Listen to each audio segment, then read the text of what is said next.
นะโมตัสสะภะคะวะโตอะระหะโตสัมมาสัมพุทธัสสะนะโมตัสสะภะคะวะโตอะระหะโตสัมมาสัมพุทธัสสะนะโมตัสสะภะคะวะโตอะระหะโตสัมมาสัมพุทธัสสะขอน้อมแด่พระผู้มีพระภาคอรหันตสัมมาสัมพุทธเจ้าพระองค์นั้น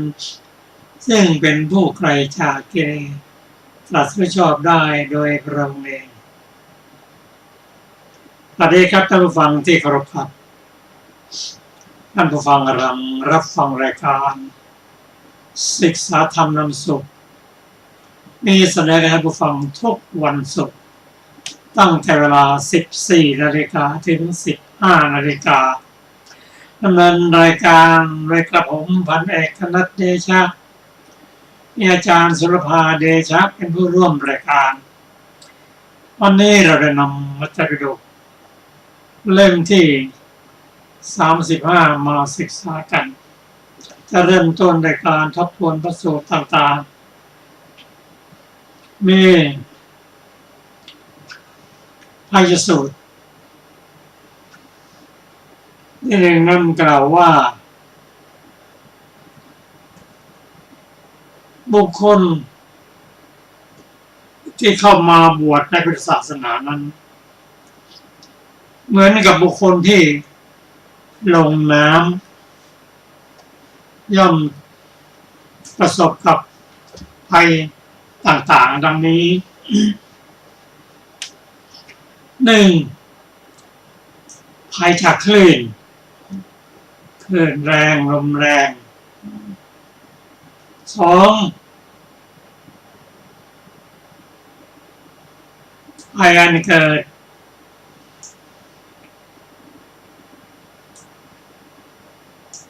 จากจระเข้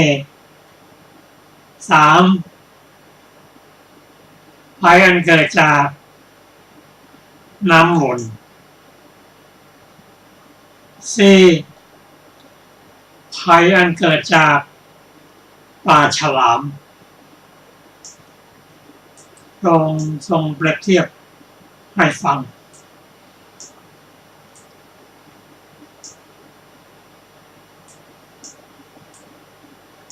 ข้อหนึ่งสิ่งที่บุคคลลงน้ำก็ต้องเจอก็คือคลื่นลมภิกษุผู้มาบวชในพุทธศาสนาไม่ศรัทธาว่าเราเป็นผู้ถูกทุกข์โศกครอบงำแล้วทำฉะไหนจะทำที่สุดแห่งทุกข์ให้หมดไปก็มาบวชในพุทธศาสนาด้วยศรัทธาความเชื่อมั่นในพระพุทธธรรมประสงค์เป็นต้นแต่เมื่อมาบวชแล้ว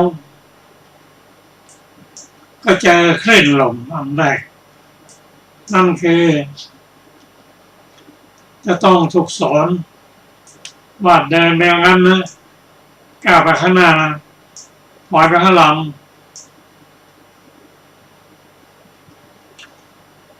นุ่งห่ม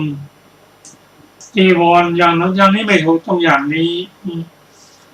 เข้ามาลำพึงดูว่าสิ่งเหล่านี้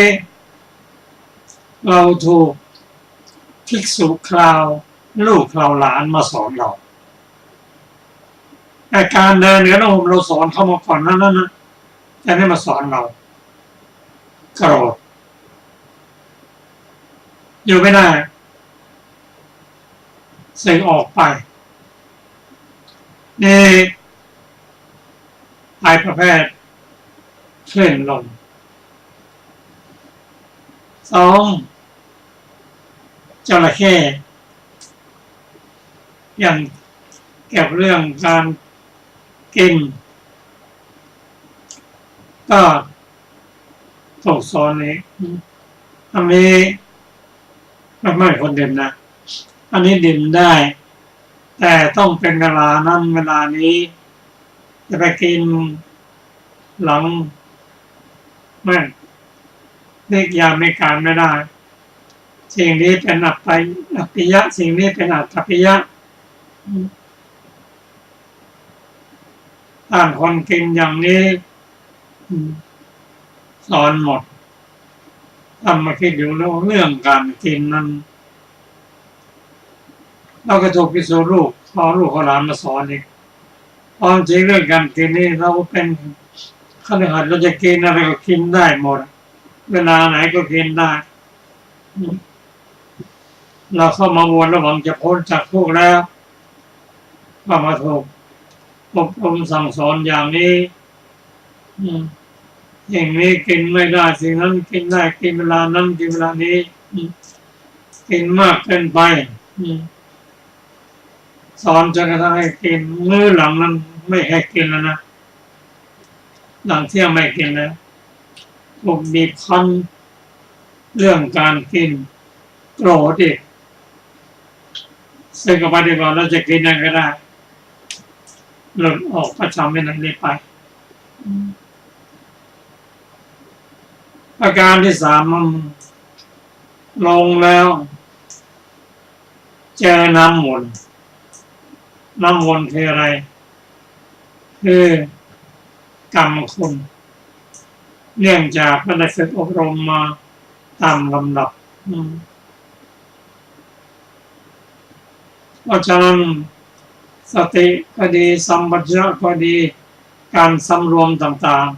ๆบกพร่องไปบิณฑบาตไม่รักษากายวาจาและใจไม่มีสติไม่มีสัมปชัญญะ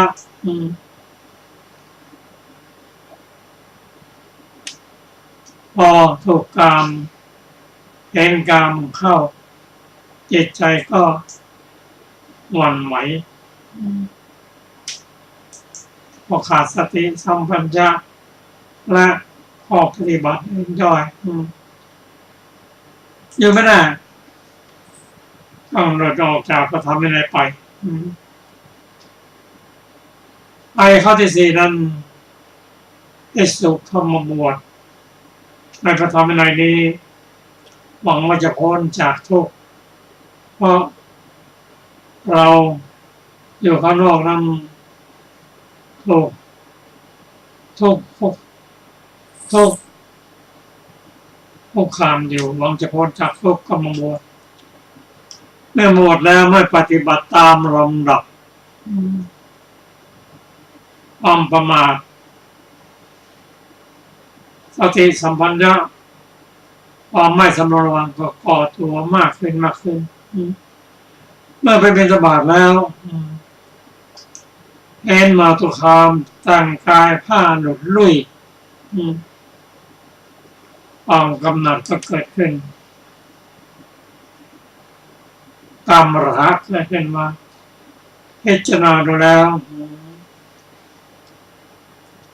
เราก็มีฐานะพอสมควรสิ่งออกไปแล้วมีครอบครัวทำบุญกันได้แล้วสุดก็ถูกปลาฉลามฆ่าไปเสกอยู่ไม่ได้อันนี้เป็นภัยที่บุคคลเข้ามาบวชพุทธศาสนาจะต้องเจอไม่มากก็น้อยเพราะฉะนั้นพระธรรมคำสอนที่เริ่มต้นมันจึงเป็นฐานสำคัญที่จะรองรับธรรมชั้นสูงต่อไปเริ่มต้นการรักษาศีลเจริญสติสัมปชัญญะแล้วก็มีความรู้ตัวสติมีความระลึกได้โดยเฉพาะสัมปชัญญะ4ที่ควบคุมการเคลื่อนไหวเล็กน้อย7ประการด้วยกันตั้งแต่การก้าวไปข้างหน้าถอยไปข้างหลังการยืดหดอวัยวะการสวมใส่จีวรการกินการดื่มการเคี้ยวการลิ้ม การถ่ายอุจจาระปัสสาวะในการนิ่งนอนคิดทำความรู้ตัวอยู่เสมออันนี้ภิกษุผู้เข้าไปบวชต้องได้รับการฝึกอย่างนี้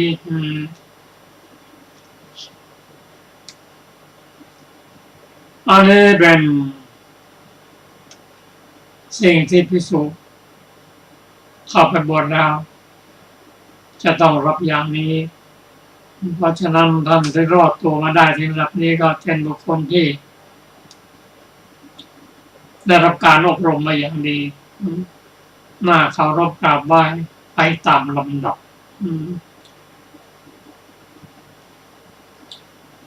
อันนี้เป็น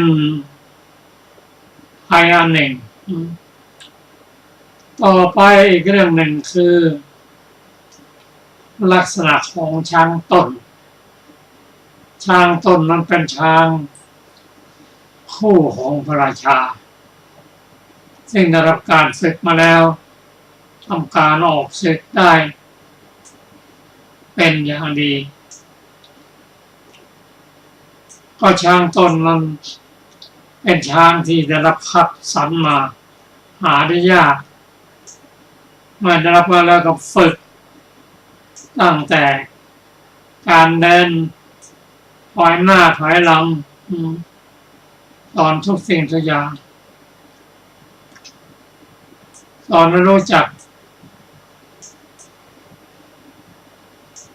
วินัย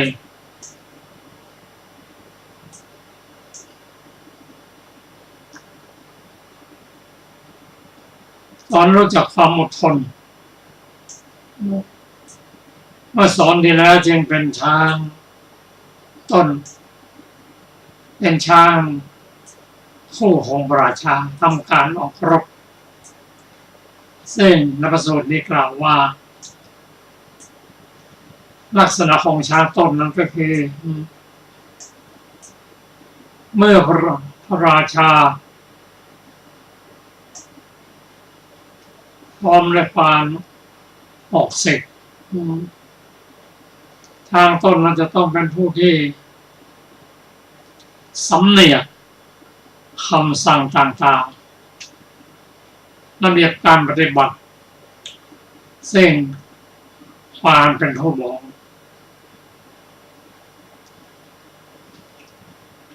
ว่าต้องทำอย่างนั้นต้องทำนี้นั่นเล็กได้อยู่เสมอประการที่สองช้างต้นนั้นเมื่อออกสู่สงครามแล้วต้องขจัดข้าศึกทุกอย่างที่ขวางหน้า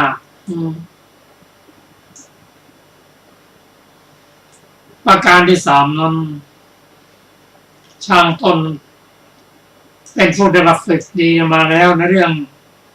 เสียงดังต่างๆเสียงปืนเสียงโห่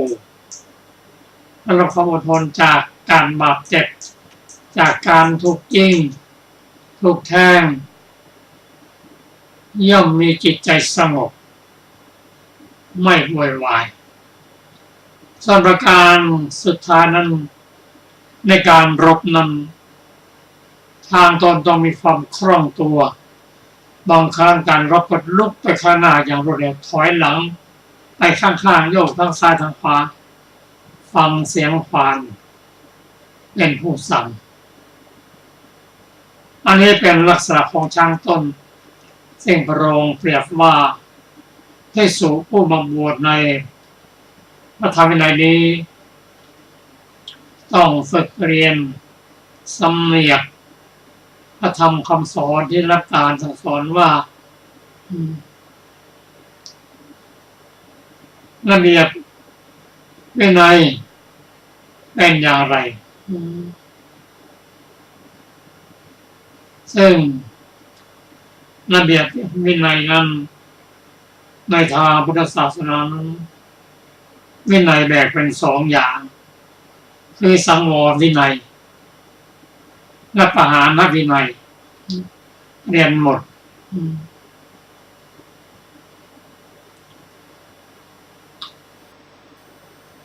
สังวรวินัยนั้นได้แก่ปฏิโมกข์สังวรสติสังวร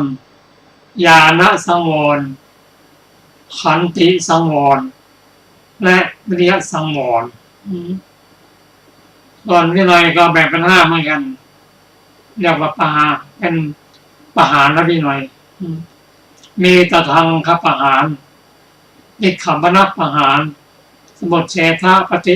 ปัสสติปหานและนิสสนปหานเป็นต้นได้รับการอบรมเริ่มสำเนียกรู้ต่างๆหมดข้อ2นั้นภิกษุผู้เข้ามาสู่ในนี้ต้องรู้จักประหารกิเลสต่างๆที่เข้ามาต้องประหารหมดเพราะเป็นข้าศึกแก่การปฏิบัติธรรมนี่การประหารโลภะโทสะโมหะประหารสังวร5นิวรณ์5เป็นต้นข้อต่อไปนั้นภิกษุต้องเป็นผู้ที่อดทนต่อความร้อนความหนาวอดทนต่อการอบรมขอทานจากการว่ากล่าวตักเตือนต้องอดทนทุกสิ่งทุกอย่างประการสุดท้ายนั้นคือความรวดเร็วความคล่องตัวปาคุมยตาจะเคลื่อนย้ายไปไหนก็ไปได้คล่องแคล่วไม่มีอะไรกังวลอันนี้ก็เป็นสิ่งที่ได้รับการมาแล้วเพราะฉะนั้นภิกษุผู้อยู่ทุกวันนี้เป็นผู้ผ่านทุกสิ่งทุกอย่างผ่านการลงน้ำมาแล้วปฏิบัติตามลักษณะของช้างต้นมาแล้วจึงเป็นบุคคลที่ดูหน้าเคารพหน้าเลื่อมใสซึ่งบุคคลธรรมดาทำได้ยากเป็นผู้อยู่ในวินัยแม้จะอยู่รวมกันเป็นร้อยเป็นพันก็เป็นผู้ไม่ขนองวาจาไม่ขนองร่างกายสงบนิ่งเป็นต้นอันนี้ก็เป็นพระสูตรที่เราได้ศึกษาผ่านมาแล้วก็การศึกษานั้นเมื่อเราศึกษาเข้าใจอย่างนี้แล้วก็น้อมเข้ามาหาตัวเองว่ามีอันไหนบ้างที่เราจะปฏิบัติได้เพราะคำสอนของพระองค์นั้นล่างลุ่มลึกไปตามลำดับทางด้านโลกิยะเพื่อจะเข้าสู่โลกุตระแม้แต่การเกิดเป็นมนุษย์นั้นก็ไม่ใช่ว่าจะประคับประคองตัวได้ง่ายๆต้องมีระเบียบวินัยในทางโลกยิ่งทางธรรมก็สูงขึ้นไปเช่นลักษณะของช้างเป็นผู้ที่มีวินัยในทางโลกสำเนียกพระธรรมคำสอนในด้านที่ปฏิบัติเป็นต้นก็พระสูตรทุกสูตรนั้นเราสามารถที่จะน้อมมาปฏิบัติได้ตามสมควรแก่สติปัญญาของเราครับต่อไปนี้ท่านจะได้ฟังพระสูตรอีกสูตรหนึ่งก็ขอเชิญอาจารย์สุรภาค่ะสวัสดีค่ะท่านผู้ฟังที่เคารพทุกท่านวันนี้เราจะได้ศึกษาต่อในวรรคที่3ชื่อว่าพยวรรคนะคะสูตรแรกชื่อว่าปฐมพยสูตรว่าด้วยภัย4ประการ ดูก่อนภิกษุทั้งหลายภัยสี่ประการนี้สี่ประการเป็นไฉนคืออัตตานุวาทภัยภัยเกิดแต่การติเตียนตนเองหนึ่งปรานุวาทภัยภัยเกิดแต่ผู้อื่นติเตียนหนึ่งทันทภัยภัยเกิดแต่อาญาหนึ่งทุกขติภัยภัยเกิดแต่ทุกขติดูก่อนภิกษุทั้งหลายก็อัตตานุวาทภัยเป็นไฉนดูก่อนภิกษุทั้งหลายบุคคลบางคนในโลกนี้ย่อมพิจารณาเห็นดังนี้ว่าก็เราแลพึงประพฤติทุจริตด้วยกายพึงประพฤติทุจริตด้วยวาจาพึงประพฤติทุจริตด้วยใจฉะนั้นตัวเราจะไม่พึงติเตียนเราโดยศีลได้เล่าดังนี้เขากลัวต่อภัยเกิดแต่การติเตียนตัวเราจึงละกายทุจริตบำเพ็ญกายสุจริตละวจีทุจริตบำเพ็ญวจีสุจริตละมโนทุจริตบำเพ็ญมโนสุจริตย่อมรักษาตนให้บริสุทธิ์นี้เรียกว่าอัตตานุวาทภัยดูก่อนภิกษุทั้งหลายก็ปรานุวาทภัยเป็นไฉนดูก่อนภิกษุทั้งหลายบุคคลบางคนในโลกนี้ย่อมพิจารณาเห็นดังนี้ว่าก็เราแลพึงประพฤติทุจริตด้วยกายพึงประพฤติทุจริตด้วยวาจาพึงประพฤติทุจริตด้วยใจฉะนั้นคนอื่นจะไม่พึงติเตียนเราโดยศีลได้เล่าดังนี้เขากลัวต่อภัยเกิดแต่คนอื่นติเตียนจึงละกายทุจริตบำเพ็ญกายสุจริตละวจีทุจริตบำเพ็ญวจีสุจริตละมโนทุจริตบำเพ็ญมโนสุจริตย่อมรักษาตนให้บริสุทธิ์นี้เรียกว่าปรานุวาทภัยดูก่อนภิกษุทั้งหลายก็ทันทภัยเป็นไฉนดูก่อนภิกษุทั้งหลายบุคคลบางคนในโลกนี้เห็นเจ้านายจับโจรผู้ประพฤติชั่วช้ามาลงกรรมกรต่างๆคือโบยด้วยแส้บ้างเฆี่ยนด้วยหวายบ้างตีด้วย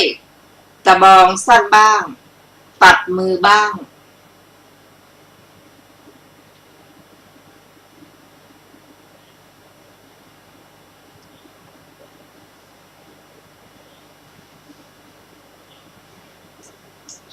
ตัดเท้าบ้างตัดทั้งมือทั้งเท้าบ้างตัดหูบ้างตัดจมูกบ้างตัดทั้งหูทั้งจมูกบ้างลงกรรมกรวิธีหม้อเคี่ยวน้ำส้มบ้างลงกรรมกรวิธีขอดสังบ้างลงกรรมกรวิธีปากราหูบ้างลงกรรมกรวิธีมาลัยไฟบ้างลงกรรมกรวิธีคบมือบ้างลงกรรมกรวิธีริ้วสายบ้างลงกรรมกรวิธีนุ่งเปลือกไม้บ้างลงกรรมกรวิธียืนกวางบ้างลงกรรมกรวิธีเหยื่อเกี่ยวเบ็ดบ้างลงกรรมกรวิธีเหรียญกระสาบบ้างลงกรรมกรวิธีแปรงแสบบ้างลงกรรมกรวิธีกางเกวียนบ้างลงกรรมกรวิธีตั่งฟางบ้างราดด้วยน้ำมันกำลังเดือดบ้างให้สุนัขกัดบ้างให้นอนหงายบนหลาวทั้งเป็นบ้างตัดศีรษะด้วยดาบบ้างบุคคลนั้นจึงมีความปริวิตกอย่างนี้ว่าเจ้านายจับโจรผู้ประพฤติชั่วช้ามาลงกรรมกรต่างๆคือโบยด้วยแส้บ้างและอื่นๆจนถึงตัดศีรษะด้วยดาบบ้างเพราะเหตุแห่งกรรมอันลามกเห็นปานใดถ้าเราพึงจะทำกรรมลามกเห็นปานนั้นบ้างเจ้านายจะพึงจับเราไปลงกรรมกรต่างๆเห็นปานนั้นคือโบยด้วยแส้บ้างและอื่นๆจนถึงตัดศีรษะด้วยดาบบ้างเขากลัวต่อภัยคืออาญาไม่กล้าฉกชิงทรัพย์ของผู้อื่นนี้เรียกว่าทันทภัยดูก่อนภิกษุทั้งหลาย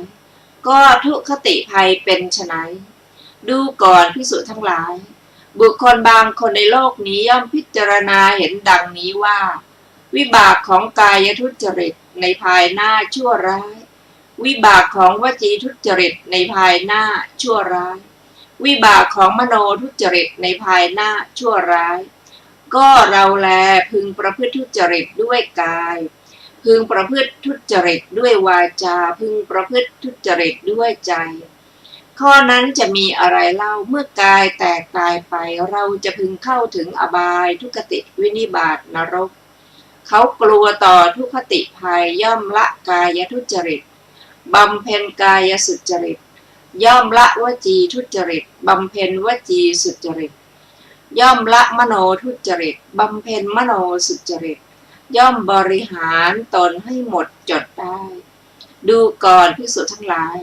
นี้เรียกว่าทุกขติภัยดูก่อนภิกษุทั้งหลายภัย4ประการนี้แลจบปฐมพยสูตรที่3ซึ่งมีอรรถกถาดังต่อไปนี้ บทว่าอัตตานุวาทพยังได้แก่ภัยเกิดขึ้นแก่บุคคลผู้ติเตียนตนบทว่าปรานุวาทภัยขออภัยปรานุวาทพยังนะคะได้แก่ภัยเกิดจากการติของผู้อื่นบทว่าทันทพยังได้แก่ภัยเกิดแต่เพราะอาศัยกรรมกร32บทว่าทุกขติพยังได้แก่ภัยเกิดเพราะอาศัยอบาย4ในคำเป็นต้นว่าอิทางวุจติภิกขเวอัตตานุวาทพยังก่อนอื่นหิริภายในย่อมเกิดขึ้นแก่ผู้พิจารณาเห็นอัตตานุวาทภัยหิรินั้นย่อมยังความสำรวมให้เกิดในไตรทวารของเขาความสำรวมในไตรทวารจัดเป็นจตุปาริสุทธิศีลเธอตั้งอยู่ในจตุปาริสุทธิศีลนั้นแล้วเจริญวิปัสสนาย่อมตั้งอยู่ในผลอันเลิศส่วนโอตตัปปะภายนอกย่อมเกิดขึ้นแก่ผู้พิจารณาเห็นปรานุวาทภัยและทันทภัยโอตตัปปะนั้นย่อมยังความสำรวมให้เกิดในไตรทวารของเขาความสำรวมในไตรทวารจัดเป็นจตุปาริสุทธิศีลเธอตั้งอยู่ในจตุปาริสุทธิศีลนั้นแล้วเจริญวิปัสสนาย่อมตั้งอยู่ในผลอันเลิศหิริภายในย่อมเกิดขึ้นแก่ผู้พิจารณาเห็นทุกขติภัยหิรินั้นย่อมยังความสำรวมให้เกิดในไตรทวารของเขาความสำรวมในไตรทวารจัดเป็นจตุปาริสุทธิศีลเธอตั้งอยู่ในจตุปาริสุทธิศีลนั้นแล้วย่อมเจริญวิปัสสนาย่อมตั้งอยู่ในผลอันเลิศจบอรรถกถาของปฐมพยสูตรที่1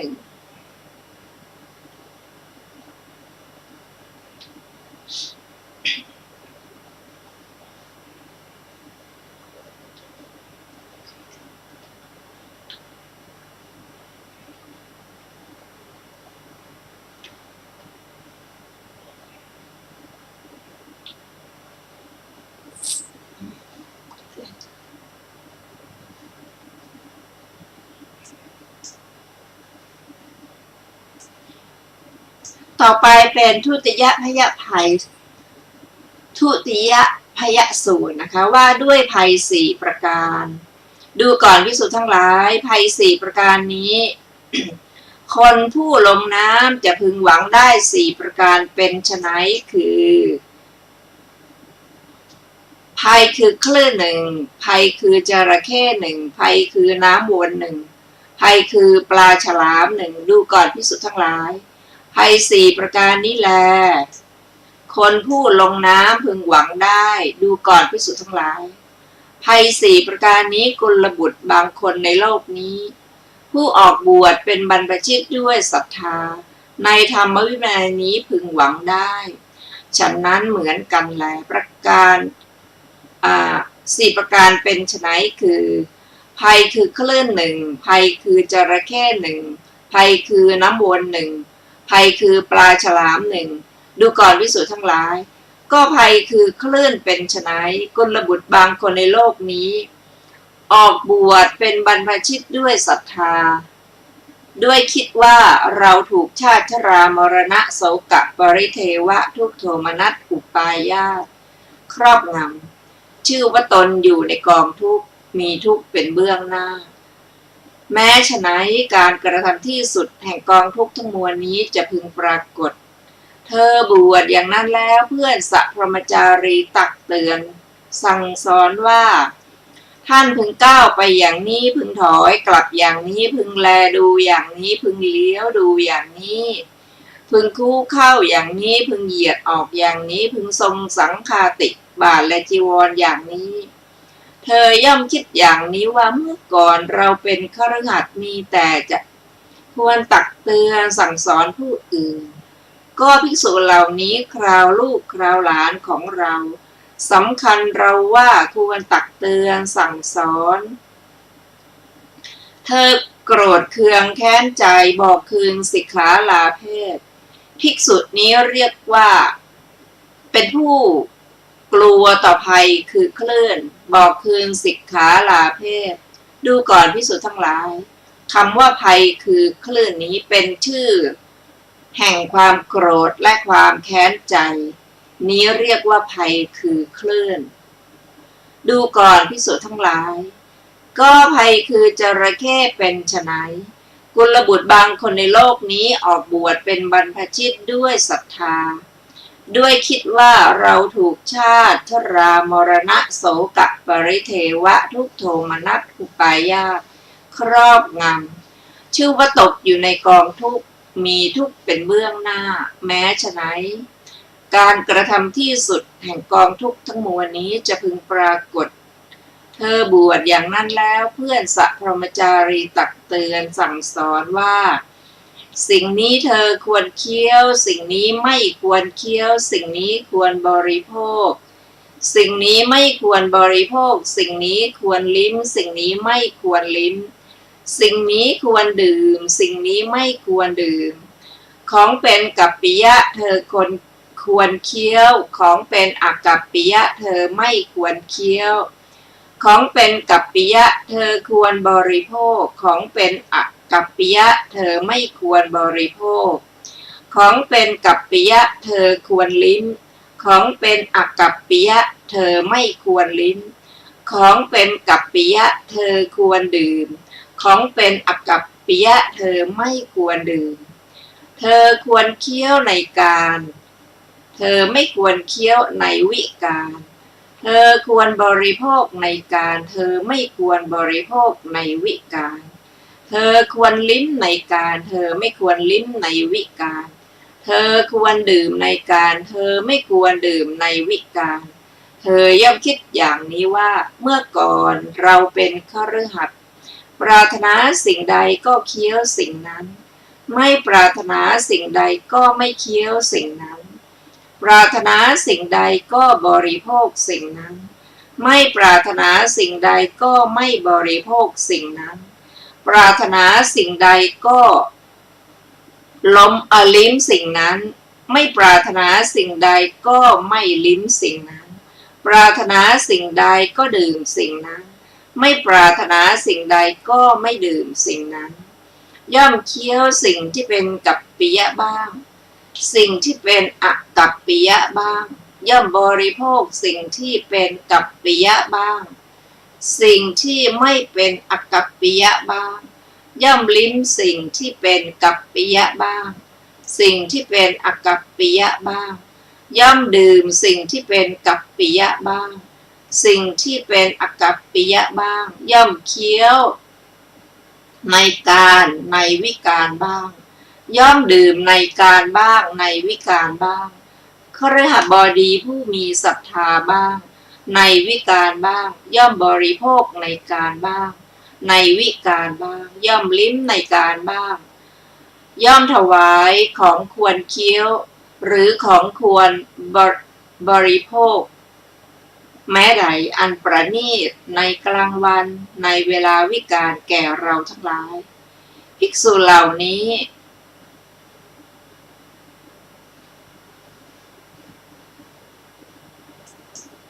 ย่อมกระทำเสมอหนึ่งปิดปากแม้ในของเหล่านั้น เธอโกรธเคืองแค้นใจบอกคืนสิกขาลาเพศดูก่อนภิกษุทั้งหลาย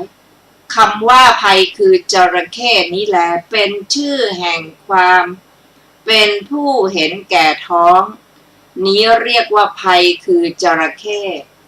ดูก่อนภิกษุทั้งหลายก็ภัยคือน้ำวนเป็นไฉน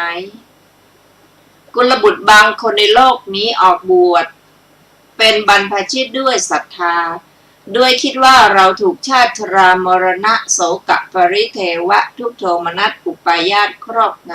ำชื่อว่าตกอยู่ในกองทุกข์มีทุกข์เป็นเบื้องหน้าแม้ฉะนั้นการกระทำที่สุดแห่งกองทุกข์ทั้งมวลนี้จะพึงมีปรากฏแก่เธอและบวชเวลาเช้านุ่งและถือบาตรและจีวรเข้าไปบิณฑบาตอย่างบ้านหรือนิคมไม่รักษากายวาจาใจไม่ตั้งสติไม่สำรวมอินทรีย์เธอเห็นคฤหบดีในบ้านหรือในนิคมนั้นเพียบพร้อมบำเรอตนอยู่ด้วยกามคุณห้าเธอคิดอย่างนี้ว่าเมื่อก่อนเราเป็นคฤหัสถ์เพียบพร้อมบำเรอตนอยู่ด้วยกามคุณห้าก็โภคสมบัติในสกุลของเรามีพร้อมเราอาจจะเพื่อบริโภคโภคะทั้งหลายและทำบุญได้ถ้ากระไรเราพึงบอกคืนสิกขาลาเพศแล้วบริโภคโภคะทั้งหลายและทำบุญเธอย่อมบอกคืนสิกขาลาเพศภิกษุนี้เรียกว่ากลัวต่อภัยคือน้ำวนบอกคืนสิกขาลาเพศดูก่อนภิกษุทั้งหลาย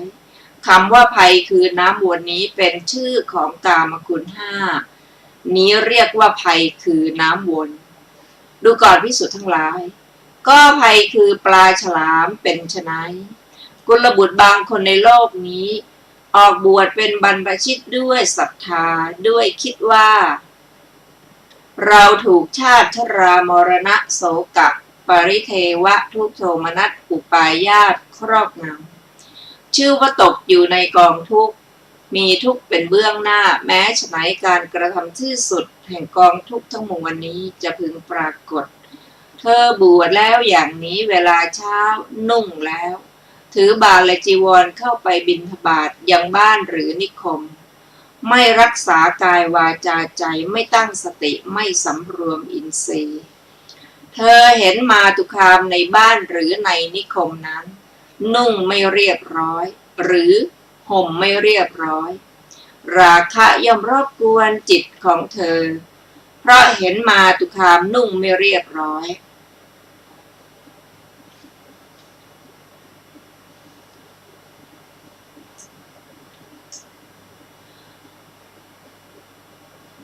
หรือห่มไม่เรียบร้อยเธอมีจิตอันราคะรบกวนย่อมบอกคืนสิกขาลาเพศภิกษุนี้เรียกว่ากลัวต่อภัยคือปลาฉลามบอกคืนสิกขาลาเพศดูก่อนภิกษุทั้งหลายคำว่าภัยคือปลาฉลามนี้เป็นชื่อของมาตุคามนี้เรียกว่าภัยคือปลาฉลามดูก่อนภิกษุทั้งหลายภัยสี่ประการนี้แหละกุลบุตรบางคนในโลกนี้ออกบวชเป็นบรรพชิตด้วยศรัทธาในธรรมวินัยจะพึงหวังได้จบทุติยพยสูตรที่2ซึ่งมีอัตถกถาวินิจฉัยดังต่อไปนี้บทว่าอุทโกโรหันตัสสะ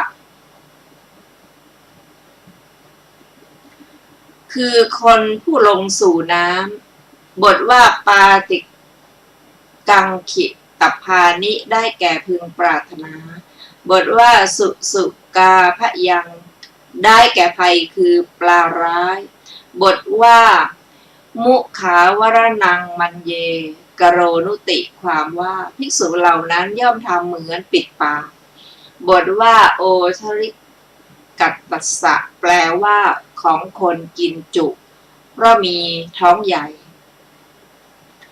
ในบทว่าอารักขิเตเนวะกายเยนะเป็นต้นพึงทราบความดังนี้เธอมีกายไม่รักษาแล้วเพราะไม่มีการสำรวม3อย่างในกายทวารมีวาจาไม่รักษาแล้วเพ ราะไม่มีการสำรวม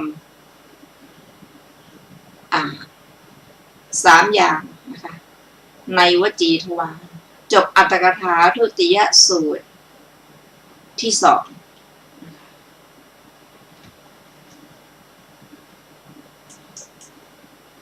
ต่อไปเป็นปฐมฌานสูตรว่าด้วยบุคคลผู้เจริญฌานสี่จำพวกดูก่อนภิกษุทั้งหลายบุคคลสี่จำพวกนี้มีปรากฏอยู่ในโลกสี่จำพวกเป็นไฉนคือบุคคลบางคนในโลกนี้สงัดจากกามสงัดจากอกุศลธรรมบรรลุปฐมฌานมีวิตกมีวิจารมีปีติและสุขเกิดแต่วิเวกอยู่บุคคลนั้นพอใจชอบใจปฐมฌานนั้นและถึงความปลื้มใจด้วยปฐมฌานนั้นตั้งอยู่ในปฐมฌานนั้นน้อมใจไปในปฐมฌานนั้นอยู่จนคุ้นด้วยปฐมฌานนั้นไม่เสื่อมเมื่อจะทำกาละย่อมเข้าถึงความเป็นสหายของเทวดาเหล่าพรหมกายิกาดูก่อนภิกษุทั้งหลายกับหนึ่งเป็นประมาณอายุของเทวดาเหล่าพรหมกายิกาปุถุชนดำรงอยู่ในชั้นพรหมกายิกานั้นตราบเท่าตลอดอายุยังประมาณอายุทั้งหมดของเทวดาเหล่านั้นให้สิ้นไปแล้วย่อมเข้าถึงนรกบ้างกำเนิดเดรัจฉานบ้างเปรตวิสัยบ้างส่วนสาวกของพระผู้มีพระภาคเจ้าดำรงอยู่ในชั้นพรหมนั้นตราบเท่าสิ้นอายุยังประมาณอายุของเทวดาเหล่านั้นทั้งหมดให้สิ้นไปแล้วย่อมปรินิพพานในภพนั้นเองดูก่อนภิกษุทั้งหลายนี่เป็นความผิดแผกแตกต่างกันระหว่างอริยสาวกผู้ได้สดับกับปุถุชนผู้ไม่ได้สดับคือในเมื่อคติอุบัติมีอยู่อีกประการหนึ่งบุคคลบางคนในโลกนี้บรรลุทุติยฌานมีความผ่องใสแห่งจิตในภายในเป็นธรรมเอกผุดขึ้นไม่มีวิตกไม่มีวิจารเพราะวิตกวิจารสงบไปมีปีติและสุขเกิดแต่สมาธิอยู่บุคคลนั้นพอใจชอบใจทุติยฌานนั้นและถึงความปลื้มใจด้วยทุติยฌานนั้นตั้งอยู่ในทุติยฌานนั้นน้อมใจไปในทุติยฌานนั้นอยู่จนคุ้นด้วยทุติยฌานนั้นไม่เสื่อมเมื่อกระทำกาละย่อมเข้าถึงความเป็นสหายของเทวดาพวกอาภัสระดูก่อนภิกษุทั้งหลายสองกับเป็นประมาณอายุของเทวดาเหล่าอาภัสระปุถุชนดำรงอยู่ในขั้นอาภัสระตราบเท่าตลอดอายุยังประมาณอายุทั้งหมดของเทวดาเหล่านั้นให้สิ้นไปแล้วย่อมเข้าถึงนรกบ้างกำเนิดดิรัจฉานบ้างเปรตวิสัยบ้างส่วนสาวกของพระผู้มีพระภาคเจ้าดำรงอยู่ในชั้นอาภัสระนั้นตราบเท่าตลอดอายุยังประมาณอายุทั้งหมดของเทวดาเหล่านั้นให้สิ้นไปแล้วย่อมปรินิพพานในภพนั้นเองดูก่อนภิกษุทั้งหลายนี้แลเป็นความพิเศษผิดแผกแตกต่างกันระหว่างอริยสาวกผู้ได้สดับกับปุถุชนผู้ไม่ได้สดับคือในเมื่อคติอุบัติมีอยู่อีกประการหนึ่งบุคคลบางคนในโลกนี้มีอุเบกขามีสติสัมปชัญญะสวยสุขด้วยนามกายเพราะปีติสิ้นไปบรรลุตติยฌานที่พระอริยะทั้งหลายสรรเสริญว่าผู้ได้ฌานนี้เป็นผู้มีอุเบกขามีสติอยู่เป็นสุขบุคคลนั้นพอใจชอบใจตติยฌานนั้นและถึงความปลื้มใจด้วยตติยฌานนั้นตั้งอยู่ในตติยฌานนั้นน้อมใจไปในตติยฌานนั้นอยู่จนคุ้นด้วยตติยฌานนั้นไม่เสื่อมเมื่อกระทำกาละย่อมเข้าถึงความเป็นสหายของเทวดาเหล่าสุภกินหะดูก่อนภิกษุทั้งหลาย 4 กัปเป็นประมาณอายุของเทวดาเหล่าสุภกินหะปุถุชนดำรงอยู่ในชั้นสุภกินหะนั้นตลอดตราบเท่าตลอดอายุยังประมาณอายุทั้งหมดของเทวดาเหล่านั้นให้สิ้นไปแล้วย่อมเข้าถึงนรกบ้างกำเนิดดิรัจฉานบ้างเปรตวิสัยบ้างส่วนสาวกของพระผู้มีพระภาคเจ้าดำรงอยู่ในชั้นสุภกันขออภัยสุภกินหะนั้นตราบเท่าตลอดอายุยังประมาณอายุทั้งหมดของเทวดาเหล่านั้นให้สิ้นไปแล้วย่อมปรินิพพานในภพนั้นเองดูก่อนภิกษุทั้งหลายนี้แลเป็นความพิเศษผิดแผกแตกต่างกันระหว่างอริยสาวกผู้ได้สดับกับปุถุชนผู้ไม่ได้สดับคือในเมื่อคติอุบัติมีอยู่อีกประการหนึ่งบุคคลบางคนในโลกนี้บรรลุจตุตถฌาน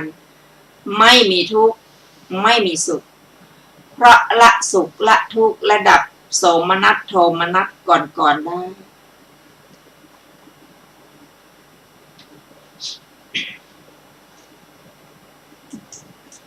มีอุเบกขาเป็นเหตุให้สติบริสุทธิ์อยู่บุคคลนั้นพอใจชอบใจจตุตถฌานนั้นและถึงความปลื้มใจด้วยจตุตถฌานนั้นตั้งอยู่ในจตุตถฌานนั้นน้อมใจไปในจตุตถฌานนั้นอยู่จนคุ้นด้วยจตุตถฌานนั้นไม่เสื่อมเมื่อกระทำกาละย่อมเข้าถึงความเป็นสหายของเทวดาเหล่าเวหัพพละดูก่อนภิกษุทั้งหลาย500 กัปเป็นประมาณอายุของเทวดาเหล่าเวหัพพละปุถุชนดำรงอยู่ในชั้นเวหัพพละนั้นตราบเท่าตลอดอายุยังประมาณอายุทั้งหมดของเทวดาเหล่านั้นให้สิ้นไปแล้วย่อมเข้าถึงนรกบ้างกำเนิดดิรัจฉานบ้างเปรตวิสัยบ้างส่วนสาวกของพระผู้มีพระภาคเจ้าดำรงอยู่ในชั้นเวหัพพละนั้นตราบเท่าตลอดอายุยังประมาณอายุทั้งหมดของเทวดาเหล่านั้นให้สิ้นไปแล้วย่อมปรินิพพานในภพนั้นเองดูก่อนภิกษุทั้งหลายนี้แลเป็นความพิเศษผิดแผกแตกต่างกันระหว่างอริยสาวกผู้ได้สดับกับปุถุชนผู้ไม่ได้สดับคือในเมื่อคติอุบัติมีอยู่ดูก่อนภิกษุทั้งหลายบุคคล4 จำพวกนี้แลมีปรากฏอยู่ในโลกจบปฐมฌานสูตรที่ 3อรรถกถาของปฐมฌานสูตรมีวินิจฉัยดังต่อไปนี้บทว่าตทัสสาเทติความว่าย่อมติดใจฌานนั้นด้วยติดใจสุขบทว่านิกาเมติแปลว่ายังปรารถนาบทว่าวิติงอาปัชชติคือถึงความยินดีบทว่าตถะทิมุตโตคือปักใจในฌานนั้นหรือน้อมใจไปสู่ฌานนั้นบทว่าตัพพะหุละวิหารีได้แก่อยู่มากด้วยฌานนั้นบทว่าสหพตังอุปปัชชติความว่าย่อมไปอยู่ร่วมกันคือย่อมเกิดในเทวดาเหล่าเวหัพพละนั้น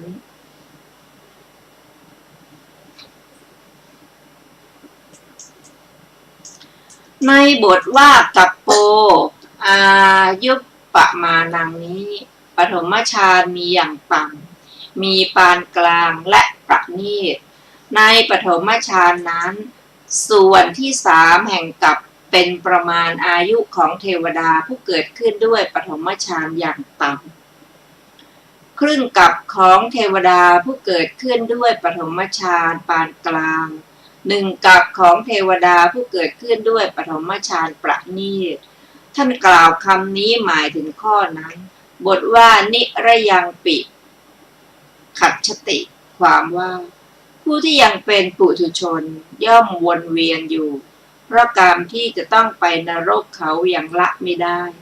แต่จะไม่ใช่ต่อเนื่องกัน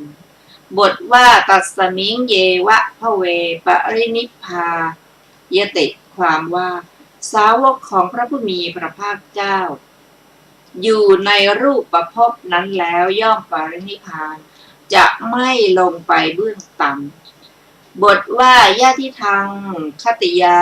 อุปปัตติยาสติความว่าเมื่อคติอุบัติมีอยู่อธิบายว่าอริยสาวกผู้เป็นพระเสขะไม่ตกต่ำด้วยอำนาจปฏิสนธิปรินิพพานในรูปประพบนั้นนั่นแหละคือในพรหมโลกชั้นสูงขึ้นไปเพราะทุติยฌานเป็นต้นอย่างใดอย่างหนึ่งส่วนปุถุชนย่อมไปนรกเป็นต้นได้นี้เป็นเหตุต่างกันแม้ในบทว่าเทวกับปานี้ทุติยฌานก็มี3อย่างโดยนัยยะที่กล่าวแล้วนั่นเองในทุติยฌานนั้น8กับเป็นประมาณอายุของเทวดาผู้บังเกิดด้วยทุติยฌาน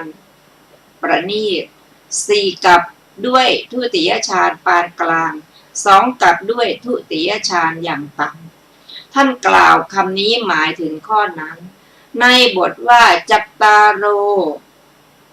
กับปานี้พึงนำคำที่กล่าวไว้ในหนหลังว่ากัปโป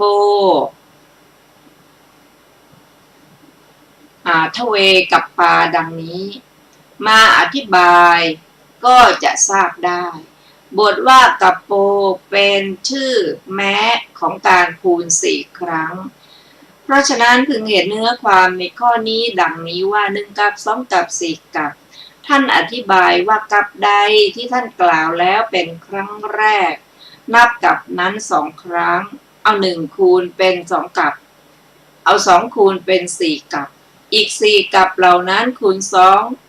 2คูณเป็น4คูณกับเหล่านั้นเพราะฉะนั้นเอา4คูณเป็น8กับเอา2คูณเป็น16เป็น32เป็น64